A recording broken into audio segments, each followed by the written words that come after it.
வெங்காயம் நல்லா பொன்னிறமாக வதங்கிடுச்சு. கூடவே நான் கொஞ்சமாக லைட்டாக கொஞ்சம் இஞ்சி பூண்டு பேஸ்ட் போட்டிருக்கேன்.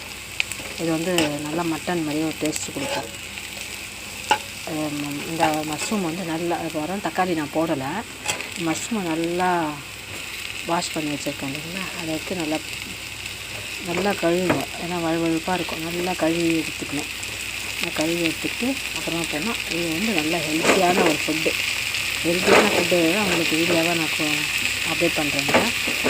ரொம்ப ஹெல்த்தியானது. நான்வெஜ் சாப்பிட்டா அந்த அளவுக்கு ஹெல்த்தியோ அந்த அளவுக்கு மஷ்ரூம்லேயும் நம்மளுக்கு ஹெல்த் இருக்குது. ஓகேங்களா? இப்போ நல்லா வதக்கணும். ஒரு 10 மினிட்ஸ் வந்து நல்லா வதக்கணும்.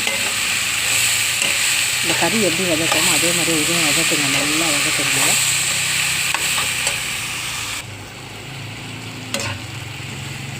லைட்டாக மஞ்சத்தூள் போட்டு நல்லா வதக்கணும். லைட்டாக மஞ்சத்தூள் போட்டு வதக்குனீங்கன்னா அது பாருங்கள் அப்படியே அழகாக கலர்ஃபுல்லாக வதங்கி மஷ்ரூமில் கொஞ்சம் தண்ணி இருக்கும். அந்த தண்ணியெல்லாம் அப்படியே வெளியே வதங்கிட்டு பாருங்கள். கொஞ்ச நேரம் நல்லா வதங்கிட்டேன். இப்போ வந்து லைட்டாக கரம் மசாலா பொடி ஒரு 2 ஸ்பூன், 1 ஸ்பூன் வச்சுக்கோங்க. இது வந்து 2 ஸ்பூன் மிளகாய் பொடி. சால்ட் ஏற்கனவே கொஞ்சம் போட்டாச்சு. இப்போ கொஞ்சம் போட்டாச்சு.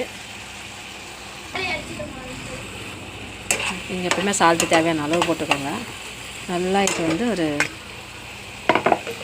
10 மினிட்ஸ் போதும். இது வந்து வெந்துடும். இதில் இருக்க தண்ணியே அந்த ஈரத்துலேயே தண்ணியே வேணாம். எல்லாம் மட்டன் கிரேவி நல்லா மஷ்ரூம் கிரேவி அப்படியே கிரேவியாக இருக்கும். ஒரு 10 மினிட்ஸ்க்கு அப்புறம் நான் உங்களுக்கு வீடியோ காட்டுறேன். இங்கே பாருங்கள் அவ்வளோ அழகாக சூப்பராக வெந்துச்சு பாருங்களேன். பார்க்கவே எவ்வளோ சூப்பராக இருக்குது பாருங்கள்.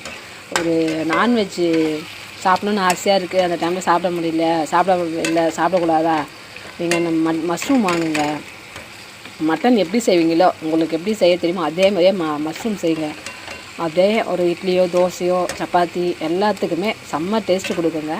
செம்மையாக இருக்குங்க பாருங்கள். அப்படியே ஒரு ஹெல்த்தியான ஃபுட்டு தான் இது. ஹெல்தி இல்லாததை நான் சொல்லலை. ஹெல்த்தியான ஃபுட்டு தான் உங்களுக்கு நான் சொல்கிறேன். செம்ம குழந்தைங்களுக்கு ரொம்ப பிடிக்கும். நான் வந்து மஷ்ரூம் கொஞ்சம் பெருசாக பீஸ் போட்டிருக்கேன். அதனால் பசங்க விரும்பி சாப்பிடுவாங்க. அதனால் இருங்க இன்னும் ஒரே ஒரு 5 நிமிஷத்தில் இது ரெடி ஆகிடும். அவ்வளோதான். சூப்பராக குக் ஆகிடுச்சு பாருங்கள்.